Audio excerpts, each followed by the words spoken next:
Hello friends, reasoning and computer class में आपका स्वागत है। दोस्तों, आज के इस वीडियो में डिस्कस करने वाला हूँ नीट का स्टेट कोटा का जो राउंड 2 है उसका मेरिट लिस्ट। उसके साथ साथ दोस्तों हम इस वीडियो में डिस्कस करेंगे कि वैकेंट सीट मैट्रिक्स किस किस स्टेट में स्टेट कोटा राउंड 2 के लिए कितना बचा हुआ है, और जो अर्जेंट ऑफिशियल अपडेट्स आई हैं डिफरेंट डिफरेंट स्टेट्स की, वो हम यहाँ पे डिस्कस करने वाले हैं। तो हम दोस्तों हम एक एक करके जितने भी स्टेट्स का आज नोटिफिकेशन आया है वो सभी इस वीडियो में डिस्कस करेंगे। उसके बाद फ्रेंड्स मैं आपको बताना चाहूँगा कि अनअकैडमी आपके लिए लेके है जेड की वर्कशॉप। अगर आप कर रहे हो जेड एग्जाम की प्रिपरेशन, सो दोस्तों आपके लिए अनअकैडमी लेके आया 8 दिन का वर्कशॉप लेके आया है। दोस्तों इसमें क्या होगा कि आपके 19 तारीख से 26 दिसंबर तक ये वर्कशॉप चलेगी, और उन सारी वर्कशॉप के बाद दोस्तों ये जेड की जो वर्कशॉप है उसका 27 दिसंबर को उसका टेस्ट होने वाला है, और सिर्फ 1 घंटे का है। तो जो भी बच्चे जेड एग्ज़ाम की प्रिपरेशन कर रहे हैं या किसी भी एमबी एग्ज़ाम की प्रिपरेशन कर रहे हैं और वो चाहते हैं कि उनकी प्रिपरेशन का लेवल उनको पता चले, तो दोस्तों आप ज्वाइन कीजिए अनअकैडमी की इस वर्कशॉप को, क्योंकि ये आपकी सिर्फ और सिर्फ 19 से 26 दिसंबर के बीच में चलने वाली 8 दिन की ये वर्कशॉप होगी। उसके बाद 27 दिसंबर को दोस्तों इसका टेस्ट होगा, और सिर्फ 1 घंटे का टेस्ट होगा। अगर आपको ये जज करना है कि आपका कितना डेप्थ में हो, आपको क्या क्या चीज़ें आपकी स्ट्रॉन्ग है या वीक है, तो आप इस वर्कशॉप को ज्वाइन कर सकते हो फ्रेंड्स। उसके बाद फ्रेंड्स मैं आपको बताना चाहूँगा कि जो वर्कशॉप आपके लिए है वो 19 दिसंबर से स्टार्ट हो जाएगी। तो उसमें जैसे कि आपका जो बेस सिस्टम स्टार्ट होगा फ्रॉम क्यूए से स्टार्ट होगा। उसके बाद दोस्तों क्रिटिकल रीजनिंग वगैरह सारे टॉपिक पढ़ाए जाएंगे, और ये वर्कशॉप पूरे पूरे दोस्तों 19 तारीख से लेके 19, 20, 21, 22, 23, 24, 25 एंड 26 और 27 तारीख को जो आपका जितना भी एनालिसिस उसका टेस्ट होगा, तो टोटल 8 लेसन और 1 टेस्ट के साथ दोस्तों ये वर्कशॉप होगी। तो 19 दिसंबर से स्टार्ट हो रही है। तो जो भी बच्चे जेट एग्जाम की प्रिपरेशन कर रहे हैं वो प्लीज़ इस वर्कशॉप को जाके ज्वाइन कीजिए। दोस्तों अगर आप इस वर्कशॉप को ज्वाइन करते हो तो आपको अगर इसको अनलॉक करने का ऑप्शन मिले तो आप यूज़ कर सकते हो मेरा referral code reasoning and computer class. तो आप मेरा अगर रेफरल कोड यूज़ करोगे तो आप किसी भी फ्री क्लास को अनलॉक कर सकते हो। तो उसके लिए आपको यूज़ करना है मेरा रेफरल कोड, आपको स्क्रीन पर दिखाई दे रहा है। तो जो भी बच्चे जेट एग्जाम की प्रिपरेशन कर रहे हैं उनके लिए बहुत अच्छी अपॉर्चुनिटी है। जाके जो इसका लिंक है मैं वीडियो को डिस्क्रिप्शन में दे दूँगा, वहाँ से आप इस पर जाके इस रेफरल कोड को यूज़ करके इस पूरे वर्कशॉप को ज्वाइन कर सकते हैं, और उसके एंड में जो टेस्ट होगा उसका फ़ायदा उठा सकते हैं। तो मैं सभी बच्चों को बोलूँगा कि जाके इस वर्कशॉप को ज्वाइन करें, क्योंकि 19 से 26 दिसंबर तक आने वाली वर्कशॉप आपकी जेट एग्ज़ाम की जो प्रिपरेशन है वो बहुत अच्छे लेवल तक लेके जाएगी। दोस्तों सबसे पहली अपडेट मैं आपके पास लेके आऊँ, ये अपडेट है राजस्थान के स्टूडेंट्स के लिए। तो जो भी स्टूडेंट्स राजस्थान से स्टेट कोटा राउंड 2 के लिए अप्लाई कर रहे हैं उनके लिए काफ़ी इंपॉर्टेंट अपडेट है, आप यहाँ पे देख सकते हो। इस अपडेट में आपको बताना चाहूँगा दोस्तों, उन्होंने लिखा है कि in continuation of the earlier notification dated 1/12 या 10/12 the revise seat allotment schedule उनका जो है वो चेंज हो चुका है।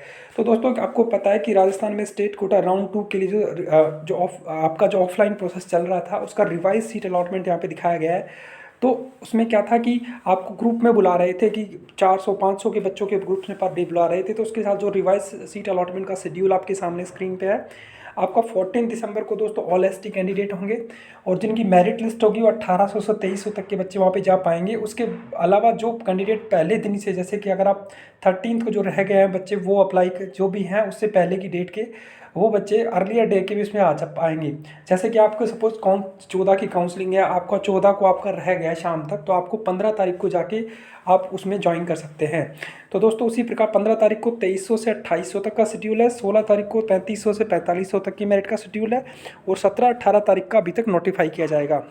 उसके साथ साथ दोस्तों बताया कि जैसे कि आप काउंसलिंग में जा रहे थे स्टेट कोटा राउंड 2 के लिए, तो वहाँ पे आपको एंट्री टोकन दिए गए थे। तो जो भी एंट्री टोकन आपने पहले बनाए हैं वही वैलिड है, आपको सिर्फ वहाँ पे दिखाना है तो आपको एंट्री दे दी जाएगी। तो दोस्तों ये अपडेट है स्टेट कोटा राउंड 2 की। राजस्थान का जो शेड्यूल आया था उसमें जो रिवाइज चेंज हुआ है शेड्यूल में, वो आपके सामने स्क्रीन पे अवेलेबल है।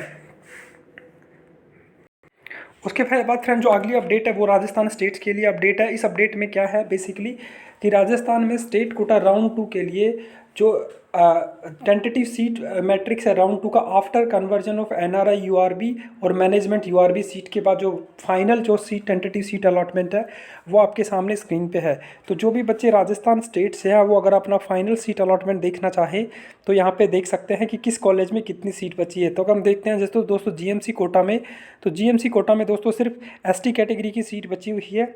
उसी प्रकार दोस्तों अजमेर में भी एसटी कैटेगरी की सीट बची हुई है। उसी प्रकार दोस्तों अगर हम दूसरे कॉलेज की बात करें, जयपुर और जोधपुर में भी एसटी कैटेगरी की सीट बची हुई है।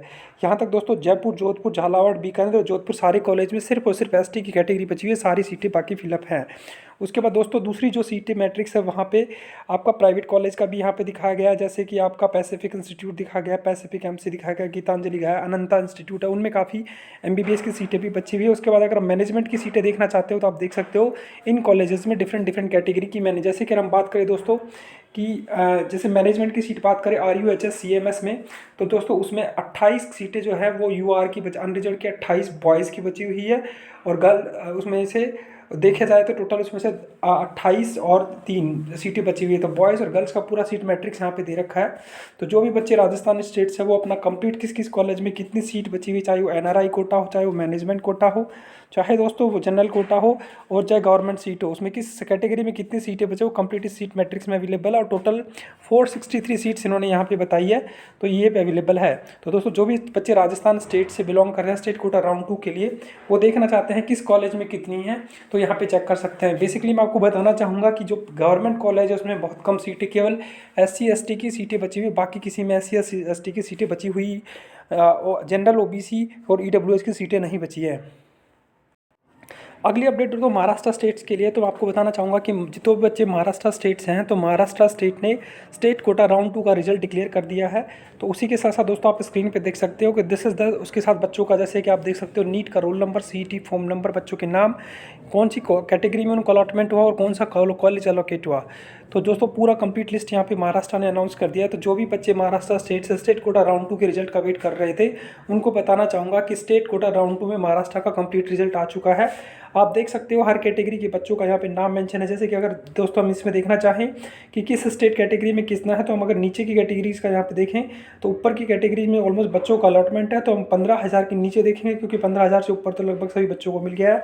जैसे आप यहाँ पे देख सकते हो दोस्तों, एक बच्चे की रैंक है 15,999, उसको जो OBC कोटा से 200 HBT एंड कॉपर का जो कॉलेज है वो जूहू का कॉलेज वो अलॉटमेंट हो गया है, उसकी कोई चॉइस में चेंज नहीं हुआ है। उसी प्रकार दोस्तों अगर हम और नीचे रैंक्स की बात करें महाराष्ट्र में, तो हम देखेंगे कि जिस बच्चे की रैंक 20,355 AIQ थी, उस बच्चे को जो GMC कोल्हापुर का जो कॉलेज है गवर्नमेंट मेडिकल कॉलेज, वो अलॉटमेंट हो गया है। उसी प्रकार दोस्तों अगर हम नीचे की और रैंक की बात करें, तो जिस बच्चे की ऑल इंडिया रैंक 22,939 थी, उसको GMC नांदेड़ का जो कॉलेज है गवर्नमेंट मेडिकल कॉलेज, वो अलॉटमेंट हो गया। तो महाराष्ट्र में काफ़ी नीचे की रैंक तक के बच्चों को MBBS के गवर्नमेंट अलोकेशंस हुए हैं। तो ये राउंड 2 के लिए बच्चों के लिए बहुत अच्छी खबर है। तो जो भी बच्चे दूसरे स्टेट्स के हैं या महाराष्ट्र स्टेट्स के हैं, वो सीट को देखना चाहते हैं, तो मैं इसको अपने Telegram channel NEET exam news पर अपलोड कर दूंगा, आप वहाँ से इसको चेक कर सकते हैं फ्रेंड्स। उसके अलावा दोस्तों जो भी बच्चे मॉपअप राउंड का वेट कर रहे हैं, तो आपको बताना चाहूँगा कि MCC ने मॉपअप राउंड में जितनी सीटें वैकेंट है, किस कैटेगरी में कितनी सीट वैकेंट है, वो कंप्लीट लिस्ट यहाँ पे जारी कर दिया। आप इस कंप्लीट लिस्ट में देख सकते हैं कि आप देख सकते हो कि किस कॉलेज में कितनी सीटें खाली है। तो अगर आप देखो दोस्तों कि किस, जैसे कि AMU इंटरनल कैटेगरी हो गया, NRE कैटेगरी, मैनेजमेंट सीटें हो गई, तो जिस जिस कैटेगरी में मॉपअप राउंड 1 जो MCC का मॉपअप राउंड 1 जो चल रहा है, उसके लिए अगर जितनी सीटें वैकेंट है वो कंप्लीट सीट में दिखाई गई है कि किस कॉलेज में किस कैटेगरी की कितनी सीट है। तो जो भी बच्चे MBBS के लिए अप्लाई कर रहे हैं, मॉपअप राउंड जो MCC का है उसमें अप्लाई करना चाहते हैं, वो उस कंप्लीट सीट मैट्रिक्स को यहाँ पे चेक कर सकते हैं। मैं ये कंप्लीट सीट मैट्रिक्स अपने Telegram channel NEET exam news पे शेयर कर दूंगा, आप वहाँ से डाउनलोड कर सकते हैं। जैसे कि दोस्तों आप देखोगे जवाहरलाल जो भी जिपमर इंटरनल बच्चों का कोटा था, उसका जो जिपमर का है MBBS की, वहाँ पे जनरल की 2 सीटें बची हुई हैं। उसी प्रकार दोस्तों अगर हम एम्स की सीटें की बात करूँ, तो सारे एम्स में जो कि एम्स का जो मॉपअप है वो बेसिकली MCC कराती है। तो किस एम्स में मॉपअप राउंड के लिए कितनी सीटें बची हुई है, किस कैटेगरी के लिए कितनी सीटें बची हुई है, एम्स सीट में जो कौन सा कोटा है, वहाँ पे आप देख सकते हो जनरल PWD वगैरह की सारी यहाँ पे। जैसे कि अगर हम बात करें तो एम्स सीट में एम्स गुवाहाटी में MBBS की जनरल की 7 सीटें बची हुई है, एम्स जम्मू में 8 सीटें बची हुई है, एम्स राजकोट में 6 सीटें बची हुई है, एम्स भुवनेश्वर में दोस्तों MBBS जनरल की 3 सीटें बची हुई है। उसी प्रकार दोस्तों एम्स नागपुर में अगर बात करें तो MBBS में जनरल की 2 सीटें बची हुई है। एम्स रायपुर में दोस्तों अगर हम देखें जनरल की 1 सीट बची हुई है, और रायबरेली में अगर आप देखें तो काफ़ी ज़्यादा सीटें बची हुई है, एम्स कोटा से 11 सीटें। और उसी प्रकार दोस्तों OBC का भी सीट मैट्रिक्स यहाँ पे दिखाया गया कि OBC में कितनी सीटें बची हुई है। तो जो भी बच्चे मॉपअप राउंड का वेट कर रहे हैं और वो अपनी काउंसलिंग के लिए देखना चाहते हैं कि किस कॉलेज में कितनी सीट वैकेंट है, तो इस कंप्लीट सीट को मेरे टेलीग्राम में चैनल है नीट एग्जाम न्यूज़, जिसका लिंक मैं आपको वीडियो को डिस्क्रिप्शन में दे दूंगा, वहाँ से जाके चेक कर सकते हैं। तो उम्मीद करता हूँ दोस्तों आपको वीडियो पसंद आई होगी। पसंद आती है तो लाइक एंड सब्सक्राइब करना, क्योंकि अगले वीडियो में लेके आ रहा हूँ मैं बचे हुए स्टेट की सीट मैट्रिक्स। तब तक के लिए all the best for your counselling and result.